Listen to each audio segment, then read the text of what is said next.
김어준의 뉴스공장.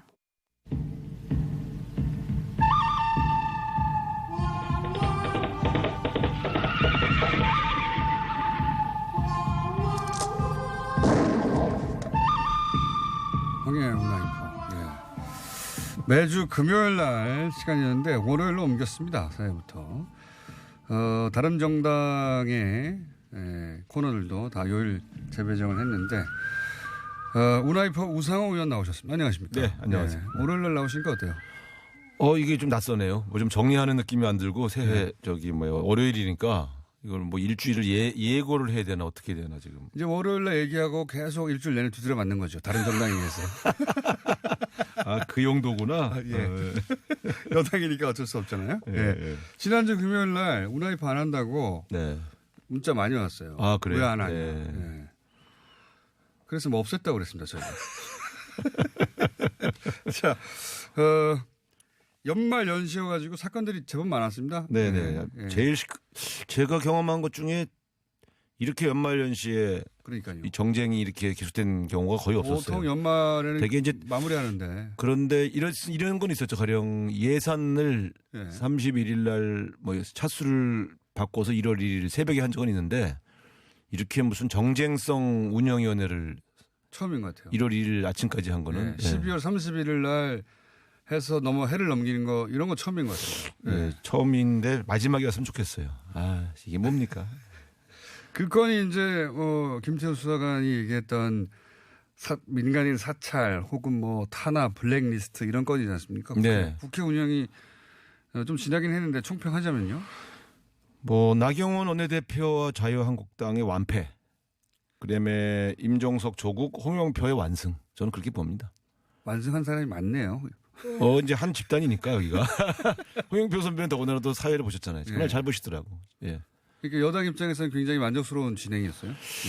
근데 실제로 제일 중요한 건 이건 역시 진실의 승리예요. 만약에 실제로 이 정권이 김태우 전 수사관이 말한 그런 행위를 했다면 그날 완전히 사과하고 사퇴하겠다고 하고 그런 날이죠. 근데 그럴 수도 있다는 기대를 안고 본 사람들도 꽤 있을 거예요. 근데 저는 저도 이제 원내대표 해보면 이 같은 편이어도 이건 좀 위험한 사안이다 이런 게 있어요. 근데 제가 볼 때는 김태우 씨가 터뜨렸다고 하고 나경원 원내대표가 확대 재생산 내용들 대부분이 저건 김태우 씨가 자기의 명리를 위해서 혹은 자기 실적을 위해서 했던 자기 개인 비리들을 정권의 비리로 둔갑시킨 거기 때문에 저는 저거는 다 드러난다고 봤어요. 그중에 특히 이제 김정주 환경산업기술원 본부장. 네, 클라이막스였죠. 그게 거기서 딱 꺾였어요. 처음에 근데 그분 음성 나올 때 긴장했습니다. 그분 음성 나오면서 우리가 모르는 무엇인가 또 있었나 보다 그래서 그러니까요. 했더니 우리가 모르던 그 무엇이 결국 23번 비례대표 후보였다는 거. 하나하고. 임기가 다 만료됐는데 저분 왜 저러시냐. 임기를 정상적으로 맞췄다. 정상적으로 맞추고 그다음 후임자를 못 구해서 한 2개월 더 했을 거예요. 이 사람 2개월 줄 알고 더 가져봤으면서 그걸 그런 식의 녹취를 해. 그러니까 제가 볼 때 이거는 이거 왜 그랬을까요? 임기를 정상적으로 마치고 게다가 1년 더 하고. 이런 분들은 2개월 더 남았다. 다음에 또 출마하기 위해서 자유한국당의 정략적 의도에 협조해 주는 거죠. 녹취를 한다고 그러니까 네 협조할게. 내가 다 얘기해. 녹취상으로 보면 폭행도 당하고 사찰도 당하고 부당한 대우를 엄청나게 당해서 쫓겨난 사람처럼 인터뷰를 했는데요. 아니, 그러니까 진짜 그 녹취가 나올 때는 저도 당황했다니까요. 저게 뭔가. 이야, 이것도 우리가 모르는 무엇인가에 또 어디선가에 무슨 잘못이 있었나 보다. 그런데 김정민 의원이 그분 비례대표 입사 한 번인데 서로 짜고 한 거 아니요? 하니까 갑자기 분위기가 확 바뀐 데다가 임병수 비서실장이 이분은 임기를 다 마치시고 몇 개월 더 하신 것으로 확인됐습니다 하는 순간 사실 이 청문회 끝난 거죠, 사실. 왜냐하면 거짓말을 했기 때문에. 이건 그분이 명백하게 자기가 임기를 중단했다고 말하진 않았지만 세상에 임기를 마치고 나서 간 것도 쫓겨난 거라고 얘기하는 그런 정당과 그런 진술인이 어디 있어요? 그거가 뻔히 다 기록으로 남아있을 텐데 어떻게. 그 순간 그것을 이 여당 의원이나 청와대가 대응하지 못할 거라고. 실시간 대응하지 못할 것이다. 그렇게 판단한 것이죠. 물론 이만희 의원은 그걸 미처 파악 못했을 수 있어요. 그러나 김정주 씨 본인은 이렇게 협조해 놓으면 나중에 대가 보상이 있지 않을까 이렇게 생각했을 수 있는데 굉장히 기민하게 김종민 의원이나 임종석 실장이 잘 대응을 했죠. 이해가 잘 안 갔어요. 저는 이렇게 금방 그 자리에서 밝혀진 거 아닙니까? 문제는 이제 나경원 원내대표가 현장에서도 이 사실을 모르는 사람은 나경원 원내대표였을 거라는 거죠. 그러니까 대응을 못 하잖아. 그래서 완패라고 한 거예요. 이게 의혹은 제기하는 쪽에서 입증하는 책임이 있는데 오히려 의혹을 입증하면서 가짜 방법을 썼기 때문에 이거는 뭐 명백히 자유한국당의 패배죠. 네. 요 김정주 본부장의 어떤 녹취 증언이 뒤집어지면서 사실상 운영위의 승패는 갈려버렸죠. 그래서 저는 한 10시면 끝나겠구나 생각했는데 네. 창피하니까 새벽 1시까지 하는 방법으로 바꾼 거예요. 창피하니까. 그게 이제 그런 게 있어요. 뭐 큰 성과가 있으면 열심히 끝내거든. 근데 이게 얻어낸 게 없으면 시간이라도 끌어서 열심히 한 거를 보이자 이렇게 간 거지. 창피하잖아. 1월 1일 새벽 1시까지 한 게 무슨 성과라고 그걸. 예. 집에 가기가 미안했나요? 민망했겠지. 좀 더 늦게. 빨리 가기가 민망. 그렇다고 한 얘기 또 하고 새벽 1시까지 한 것도 민폐죠. 네. 요거는 저희가 이번 주에 있을 나경원 원내대표가 된 이후 새로운 대타가 또 어느 분이 자유한국당 그건 밝힐 수가 없습니다. 그분이 나오셔서 다시 네. 정리를 또 자유한국당 입장에서 또 와서 뭐 우기겠지 뭐. 자유한국당 입장에서 정리를 했을 텐데 민주당 입장에서는 거기서 끝났다. 그리고 민망해서 빨리 못 나온 거다. 예. 그렇죠. 이렇게 보시는 것이고 말 나온 김에 나경원 원내대표의 한 달은 어떻게 평가하십니까? 글쎄요. 이제 사실은 그 운영위원회 소집을 대통령에서 받아낸 것은 큰 성과입니다. 그렇죠. 그 자체는. 그 자체로 성과예요. 민정수석도 나오게 하고 10년 예, 만에. 그럼요. 근데 그거를 제대로 요리하지 못한 걸 보면 이제 조금 그 전체적인 측면에서 보면은 좀 실책이 더 많았다. 첫 번째 작품이었는데요. 예. 그리고 이제 그때 나경원 원내대표의 말이 너무 이렇게 몰상식했어요. 그 양두구육 이런 말은 원래 하는 거 아니에요. 그건 바로 면전에서 그 양의 탈을 쓴 그 개, 늑대 이런 소리 아니에요. 근데 그렇죠. 그런 얘기는 양고기를 판다고 하는 개고기를 팔았다는 거죠. 어쨌든 예. 그러니까 얼굴은 양의 탈을 썼지만 실제로 너는 개다, 늑대다 이 소리인데 그런 얘기는 그렇게 안 하죠. 보통 대변인들은 써도 당 지도부는 안 쓰거든요. 그만큼 자신이 있었다는 건 아니죠. 또 이건 너무 오바다 이렇게 봤는데 제가 볼 땐 너무 정쟁 일변도로 가는 것 그건 별로 썩 좋은 건 아닙니다. 제가 같이 남가요 했던 파트너라 더 심하게 말할 수도 있지만 꼭 참는 건데 좀 이제 이 강약 고조를 좀 조절하실 필요가 있다 이렇게 봐야죠. 알겠습니다. 본인도 원내대표 선배로서 말하는데 그죠? 네. 야당 원내대표를 오래 하셨거든요. 근데 이제 본인은 어떻게 될지 모르지만 이 운영위원회에서 성과를 얻지 못한 것이 굉장히 내상이 깊은 건데 본인은 내상 입은 거는 생각을 안 하고 그걸 얻어낸 것이 성과다라고 하는 생각 때문에 더 지금 드라이브를 계속 만회해야 되니까요. 원내대표를 해보셨으니까 야당에. 네. 원내대표를 해서 이런 이벤트를 끌어내는데 그게 성과 대신에 오히려 타격이 됐어요. 그러면 원내대표는 어떤 내상을 입습니까? 당내에서. 힘들어요 좀. 의원들의 중지를 모으기 지지자들이 야 이러려고 했냐 이렇게 비판이 오면 죽어라고 고생해서 뭔가를 만들어냈는데 좋은 평가를 받지 못하면 힘들죠. 위축됩니까? 위축되죠. 그러니까 이분은 위축될 뿐이 아니에요. 이분은 성과를 중심으로 머릿속에 기억하실 분이기 때문에. 네. 자, 바로 이어서 김태우 수사관 사안이 끝나나 했더니 이제 신재민 전 사무관의 사안이 터졌습니다. 이 사안은 어떻게 평가하십니까? 제가 볼 때 김태우 수사관의 증언과 발언은 대부분 허위로 밝혀졌기 때문에 뭐 크게 저는 신경 안 씁니다만 신재민 사무관은 적어도 당시에 서기관 사무관이죠 사무관. 그분 서기관 아닙니까? 사무관입니다. 4년차 사무관. 사무관. 네. 사무관이죠. 네. 근데 이제 이분이 한 얘기 중에 일부는 진실이 있어요. 뭐냐면 당시에 그 국고국 그러니까 국가 부채를 관리하는 사실이 있는 거죠. 사실이. 그렇죠. 아니 거기는 대체로 이 세수 잉여 세수가 좀 남으면 빚 갚자고 주장하는 부서예요. 그러라고 있는 국입니다, 여기가. 그렇죠. 부채를 줄이는 일을 해야지. 회사로 치면 한 대리급 정도. 그래서 김동연 부총리 말이 맞는 거예요. 너나 네 주변에 그 몇 사람은 그것을 빚을 갚자고 했으니 그런 진실, 소신이 있을 수 있다. 근데 네 소신이 그 국고국의 입장이 받아들이지 않았다고 해서 그게 정권 비리거나 기재부 전체가 압력에 굴복한 거라고 얘기하는 것은 이해가 안 간다. 그러니까 그 경험이 당시에 부족해서 그렇겠죠. 그 당시에 우리 여당도요. 예. 이 예산 국회만 되면 논쟁이 붙습니다. 우리 안에서도. 안에서도. 자, 세금이 남았어. 예. 더 거쳤어. 어디다 쓸 거냐. 어디에 쓸 거냐. 예. 대개 기재부 공무원들은 추경으로 써서 그 다음에 뭔가 그 정부의 예. 그 어떤 목적을 달성하는 어떤 추가적인 재원으로 예. 활용하고 싶어 해요. 예. 기재부 안에서도 예. 국고국은 빚을 갚자고 하고 예. 정부는 그러니까 우리 저 여당은 지금 경제가 좀 어려우니까 예산 규모를 좀 키워서 확장적 재정 정책을 쓰자. 예. 좀 풀자는 거죠. 맞으면 돈을. 그 돈을 일부러 적자 재정을 하면서까지 풀어서 경기를 좀 살리자 이런 거죠. 근데 적자 재정이라는 게 그 적자 부채라는 거는 재정이 적자가 아니에요. 예. 세금이 더 거친 거예요. 그러니까 초과 세수가 나온 거죠. 네네. 그러니까 여기는 적자 부채가 뭐냐 아니냐는 건 헷갈리니까 들어보실 필요가 없고 예. 본질은 세금이 더 거쳤는데 14조가 예.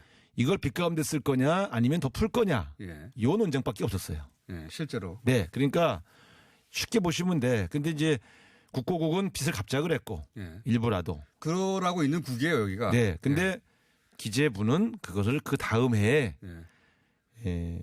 소위 말하면 추경으로 쓰고 싶어 했던 거고 장관이랑 예. 그 저 차관은 예. 정부 여당은 아예 본 예산에다가 좀 앞으로 예.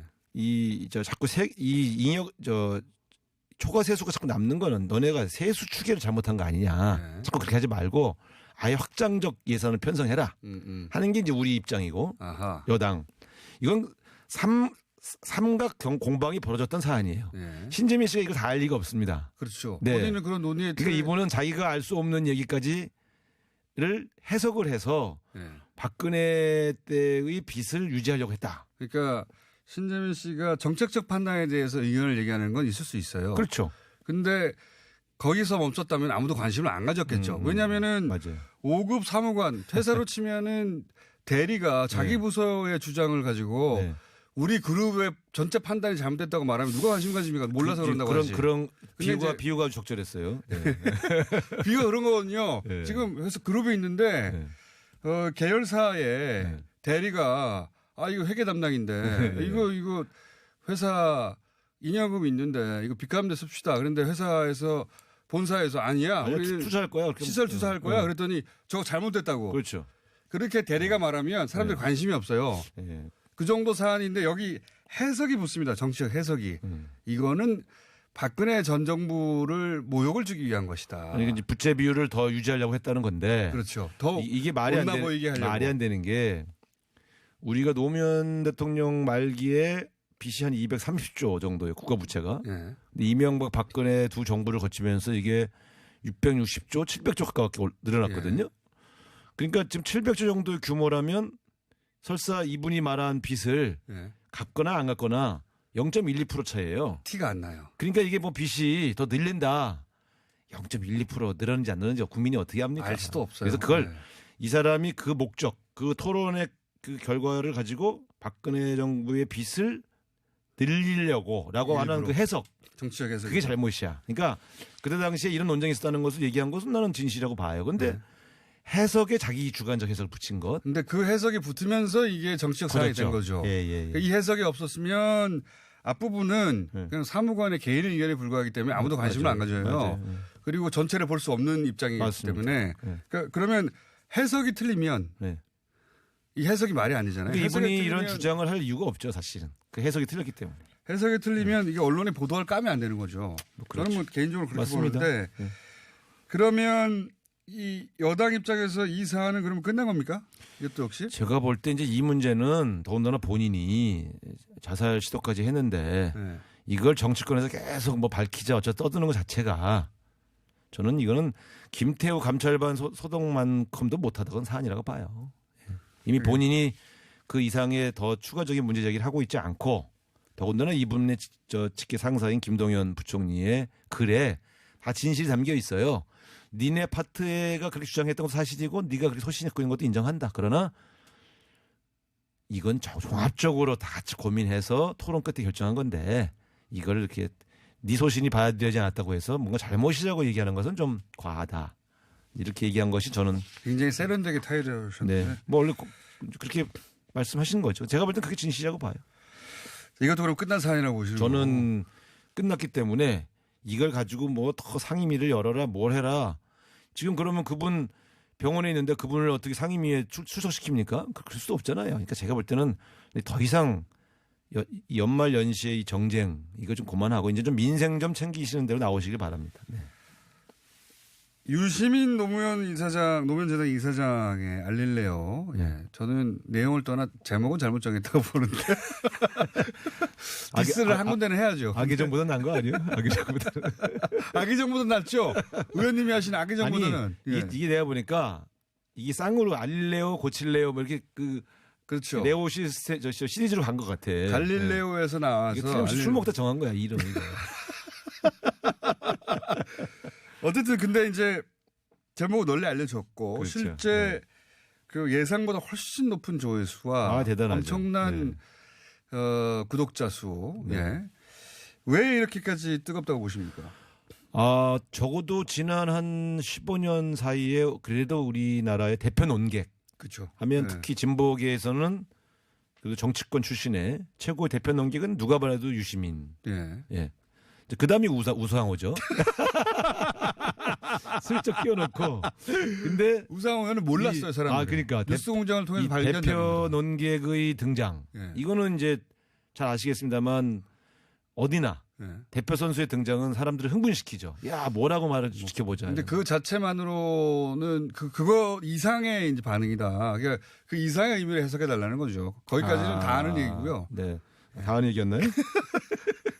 왜 이렇게까지 뜨겁냐. 그중에 이런 대목도 있는 것 같아요. 그러니까 유시민이라고 하는 대표 논객, 대표 시사평론가, 대표 지식인의 등판 그 자체로도 화제긴 하나 여기에 사람들의 어떤 그 결핍, 갈증 혹은 염원이 담겨 있는데 그 중에 하나가 뭐냐면 대선 후보군이 이제 여당에 점점점 많은 사람, 그러니까 뭐 안희정 지사를 필두로 해서 많은 사람이 상처를 입었는데 유시민이라고 하는 대안을 사람들이 이렇게 바라보는 게 담겨 있는 게 아닌가. 꼭 대선 후보 문제는 저는 조금 아닌 것 같고요. 아직은. 그러니까 그 직접 그렇죠. 기대라는 저는 거예요. 오히려 홍준표 전 대표가 이제 나타나서 갑자기 이 유튜버를 점령했다. 예. 이렇게 보이는 것에 유튜브는 대해서 점령할 수가 없어요. 아닌 것은 그렇게 보도가 되니까 예. 뭔가 우리 쪽의 대표 선수의 등장을 갈망하던 분들이 예. 홍준표 대표를 꺾을 수 있는 그렇죠. 대표 선수의 등장에 더 환호했다고 보고요. 그런 타이밍이 딱 전개했던 것도 맞고요.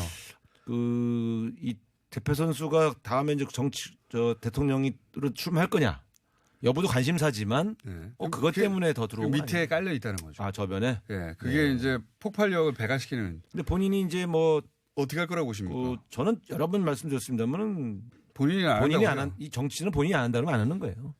어쩔 수 없이 너의 운명처럼 또 뭐가 다가오지 않겠냐 예. 이렇게 말하는 분들이 많은데 그러기에는 여권 내에 잠재적 대선 후보들이 그렇게 부족한 게 아닙니다. 예. 그런 측면에서 말하자면 좋죠. 더 좋죠. 여권 입장에서. 저는 되게 기분이 좋아요. 이게 왜냐면 그래요? 유시민 선배 같은 분까지 등판해서 예. 장이 더 확대되면 전 더 조국 수석도 운영위에서 잘해서 갑자기 또 그렇게 거론하는 사람들도 있습니다. 조수석은 원래 인기가 좋았죠. 그렇긴 한데 한동안은 좀 언론에 등장하지 않고 묻혀져 있다가 네. 민정은 원래 가려져 있어야 되니까 예. 그날 등장해서 저는 뭐 또 옛날에 그 과거 좋아했던 많은 분들이 다시 또 이렇게 유심히 들여다볼 수 있는 기회가 그래서 되는 거죠. 조국 수석도 잠재적인 후보군으로 다시 그럼요. 좋죠. 들어온 게 아닌가. 네. 여당 입장에서는 좋죠. 이 조국 수석의 운영위 등판은 도움을 준 것이다. 결과적으로는 저희에게 도움이 됐죠. 그러니까 지금 조국 수석의 등장, 임종석 실장의 이제 당으로 귀환. 귀환이 확정적인 거죠 지금. 그건 뭐 확실합니다. 네. 비서실장 정도는 확실하죠. 저희가 그 정도는 알죠.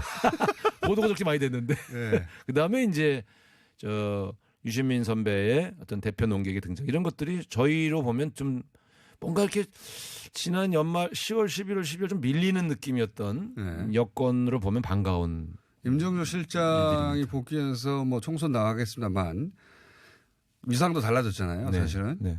어느 정도 급으로 달라졌습니까? 대선 후보 여기도 잠재적 대선 후보입니까? 군 중에 하나죠. 한 10명 정도 중에 하나라고 봐야죠. 예. 그러면 이분도 나옵니까? 어딜요? 다음 대선 판이 그거는 모르죠. 그거는 일단은 쉬고 싶다고 그러던데 네. 뭐 좀 며칠 쉬겠죠, 며칠. 아니요, 꽤 오래 쉴 거예요. 아 그래요? 예. 꽤 오래라는 건 몇 개월 정도 쉰다. 몇 최소한? 개월 더 쉴 수도 있어요. 그래요? 내년 총선 시즌이 시작. 아니 근데 이렇습니다. 이 비서실장까지 한 분이 네.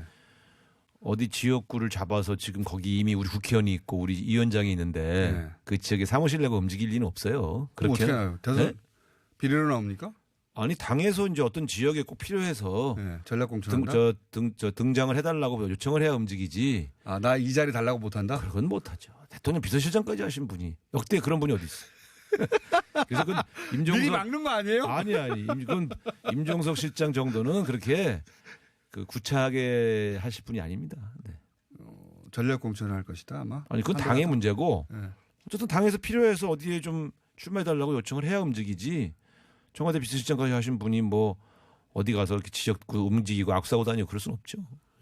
그렇다더라도 그러면 어떻게 다시 총선을 통해 복귀합니까? 자기가 직접 안 움직이면. 그건 내년 총선 가서 보시죠. 뭐 지금 뭐 1년 6개월 아주 곤란해졌네요. 그러니까 임종석 비서. 곤란해진 건 아니죠. 본인은 이 정권의 초기에 안착과 성공에 도움을 줬고 좋은 평가 받는 것으로 크게 감사하고 있어요. 근데 정치인들은 원래 한 1년 노출 안 되면 잊혀지는데. 아 괜찮습니다. 그 정도 비중 있는 사람은 괜찮습니다. 괜찮아요? 미리 차단하는 거 아니에요? 나오지 말라고? 아니에요. 여기 뉴스공장에 한번 초대하세요. 본인 입을 한번 들어보세요. 마지막으로 요 질문만 하고 끝낼게요. 이제 자유한국당 당권 이게 굉장히 중요하잖아요. 네.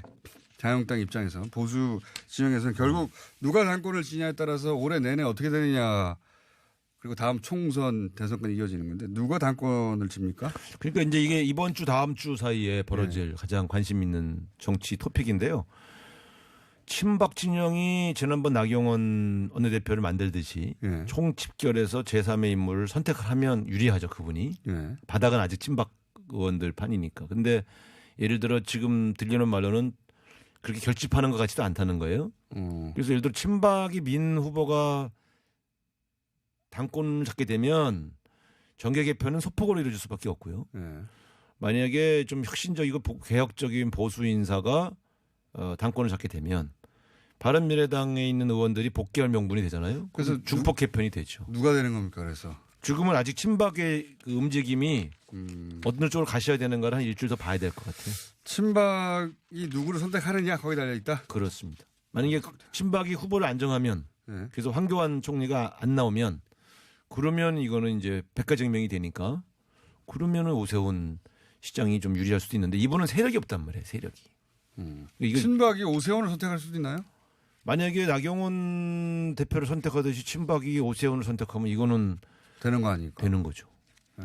그러면 그건 정말 대단한 일이 되는 거죠. 알겠습니다. 오늘 여기까지 하겠습니다. 자, 다음 주에 한번 봅시다. 다음 주에 쭉 조사를 좀 해주시고요. 네. 방송에 내용이 있어야 되거든요. 준비 좀 해주세요. 그냥 와가지고 요 앞에서 맨날 대본 몇 번 읽고 나오지 마시고. 시큰 얘기 시켜놓고 저렇게 말하는데. 준비를 좀 해주시고요. 다음 주부터는. 황야의 문화리포 우상호 의원이었습니다. 감사합니다. 네.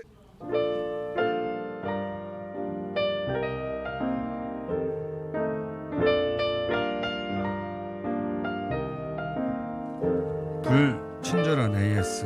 예. 오늘 2부에서 아시안컵 얘기 쭉 들었는데 아시안컵을 59년간 우승 못한 것보다 더 충격적인 것은 한준희 의원이 공장장보다 2살 어리다는 거. 아 그랬습니까? 이 축구 이야기는 매주 한 번 정도 아시안컵이 끝날 때까지는 해볼까 합니다. 예. 너무 오랫동안 우승을 못했어요. 그리고 공장장님, 저는 지난 철도 행사 때 화물을 싣고 갔던 화물차 운행했는데 그때 라디오를 듣고 갔어요. 북측 관계자가 공장장을 알고 있었습니다. 공장장의 머리에 대해서. 그럴 수 있죠. 예. 그럼 인터뷰를 좀 해주십시오. 이 방송을 듣는 북한 관계자 여러분 질문 3개만 드릴 테니까 미리 드리고 저희랑 인터뷰 좀 해주세요. 의논 좀 해봐 주시기 바랍니다. 여기까지 하겠습니다.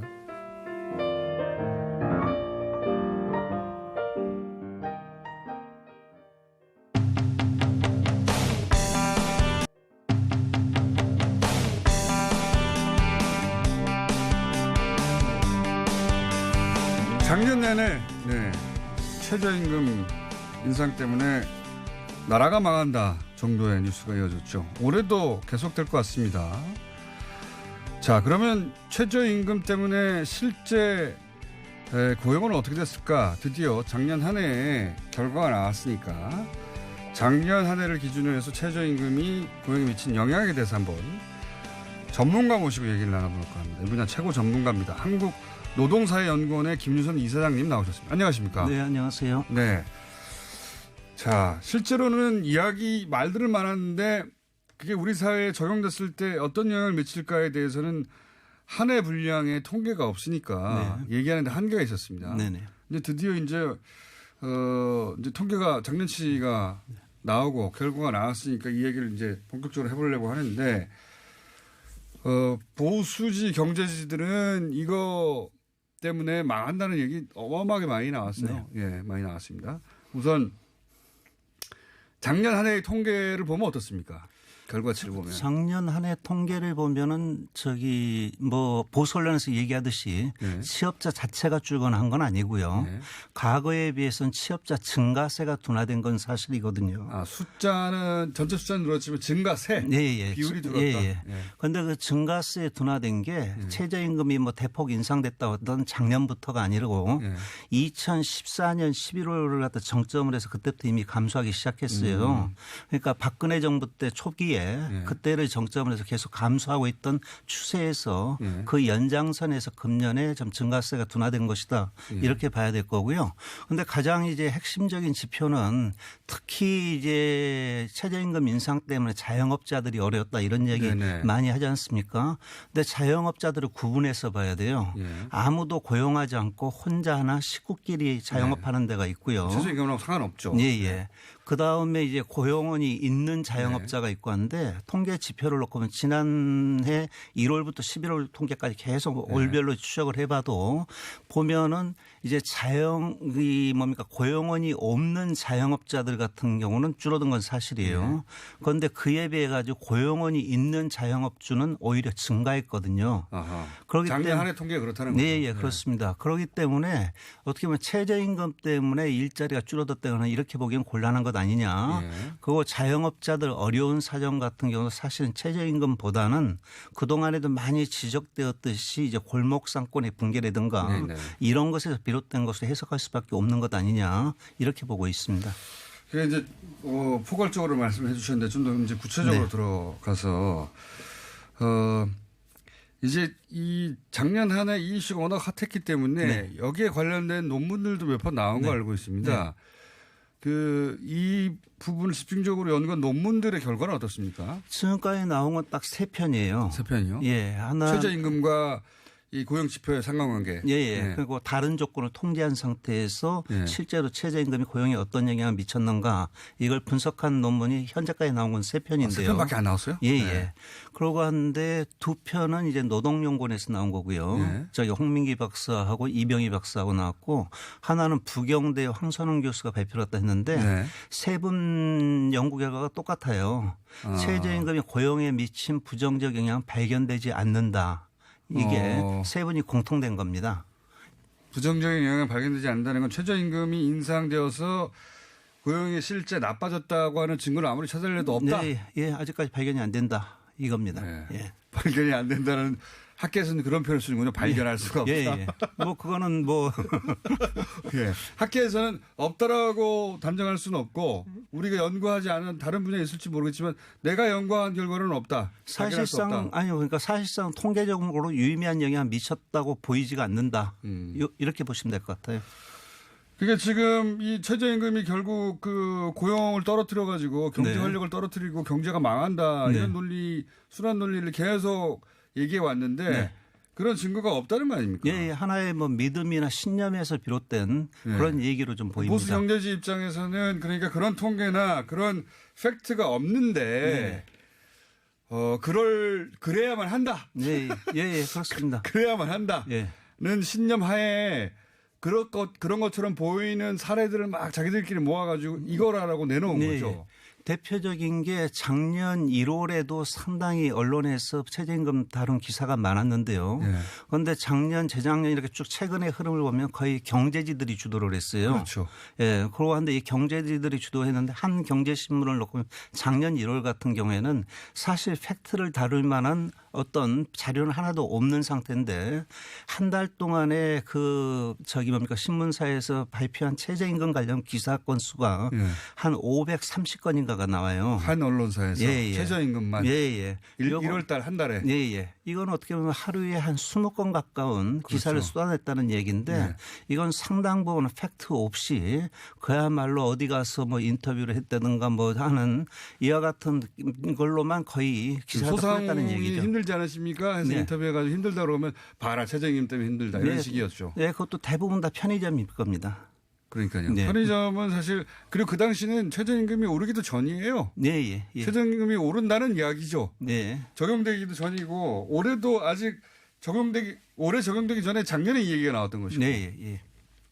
그런데 이제 이거를 근거를 가지고 반박하는 경우가 학계에서도 별로 없었고 네. 학계에서 별로 없었던 이유는 뭡니까? 아무래도 이제 이게 실증 근거를 갖고 얘기를 해야 되는데. 학계에서는 특히나. 예, 예. 그러고 한데 이제 작년에 막 도입이 되다 보니까 그 효과가 작년 데이터로 곧바로 이렇게 나와지지가 않거든요.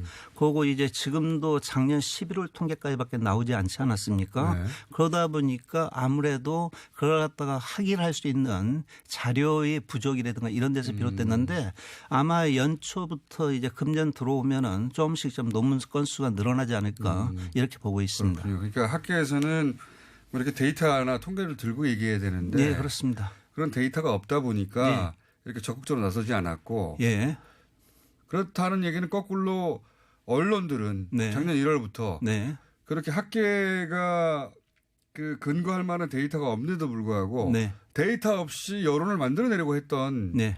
굉장히 정치적 의도를 가진 그런 기사들이 많이 쏟았다는 얘기잖아요. 예, 예. 역으로. 저희가 봐도 상당히 좀 의도적으로 또 어느 분이 표현했습니다. 한 놈만 패라는 식으로. 한 놈만 예.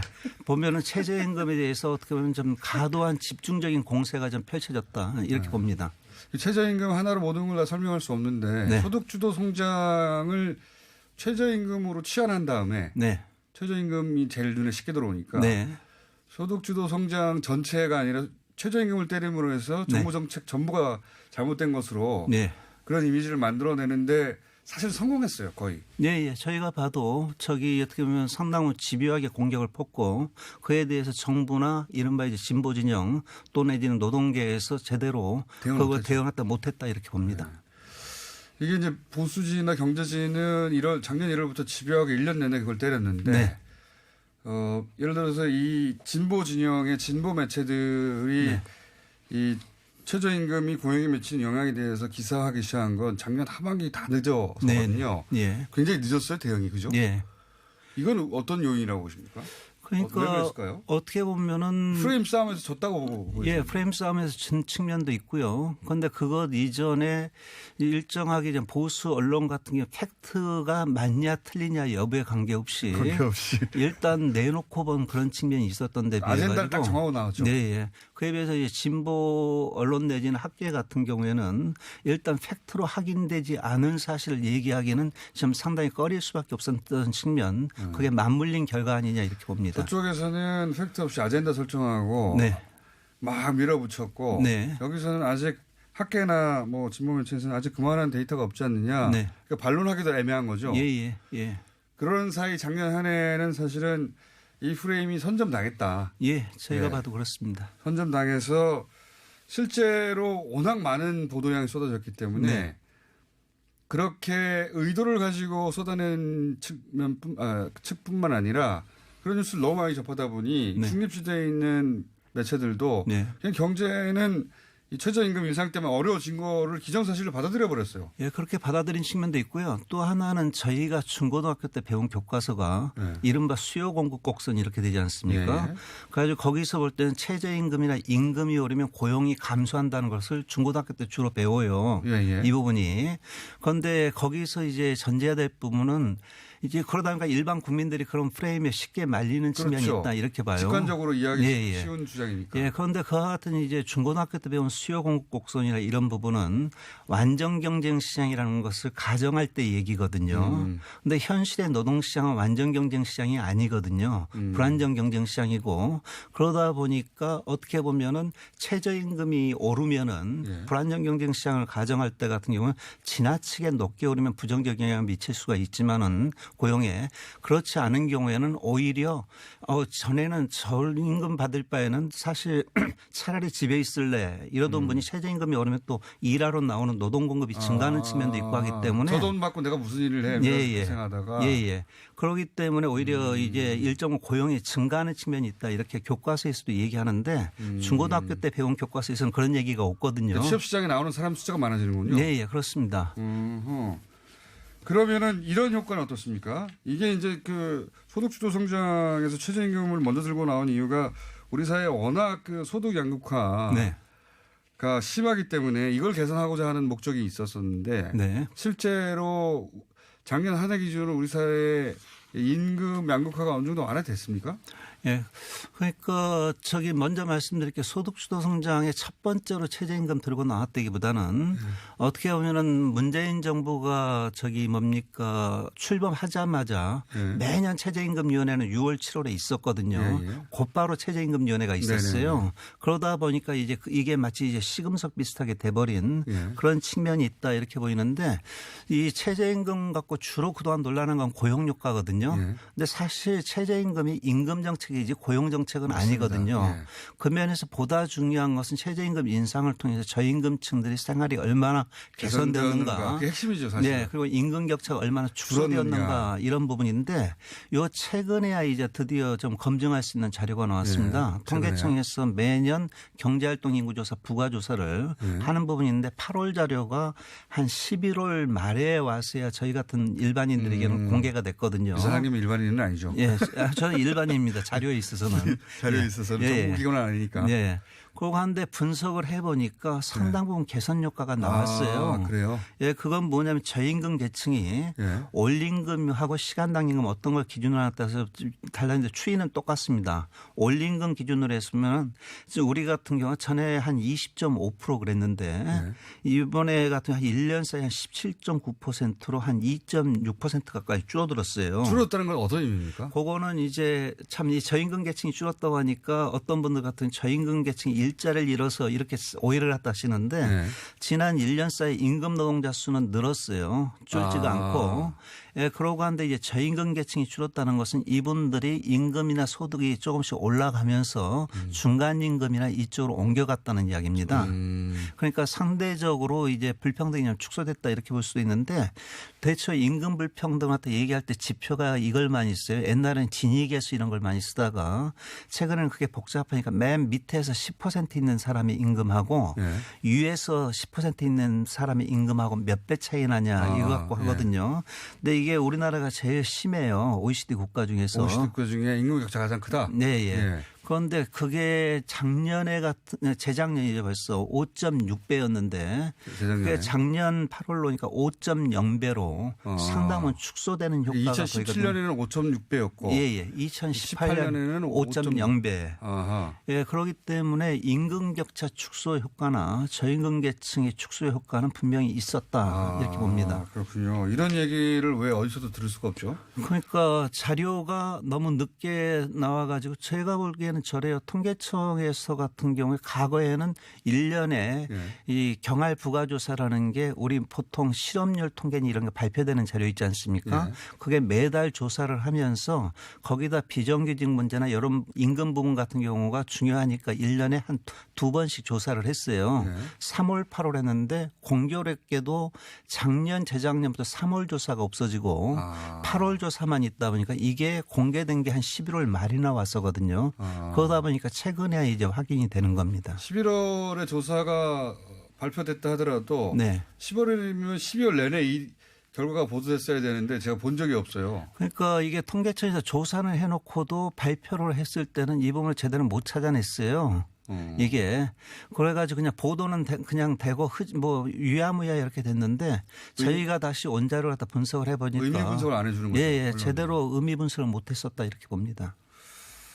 정반대의 자료였으면 어마어마하게 보도됐을 텐데. 그런 면이 있을 겁니다. 만약에 정반대로 소득 양극화가 오히려 더 심해져 그랬으면 어마어마한 보도가 있었을 텐데 네. 소득 양극화가 완화됐다. 저소득 계층이 줄었다. 네.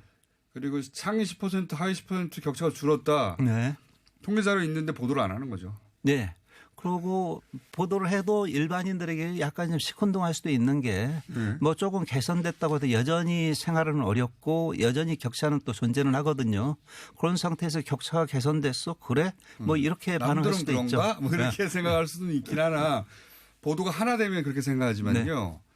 만약에 이렇게 보수지 경제지가 하듯이 아까 말씀하셨듯이 1개월에 500개씩 각 매체가 막 쏟아내잖아요. 더 좋아졌다고? 양극화가 완화되고 있다 그러면 그렇게 많은 보도량이 있으면 완화됐나 보다 이렇게 생각할 텐데 보도량이 없으니까요. 이런 뉴스는.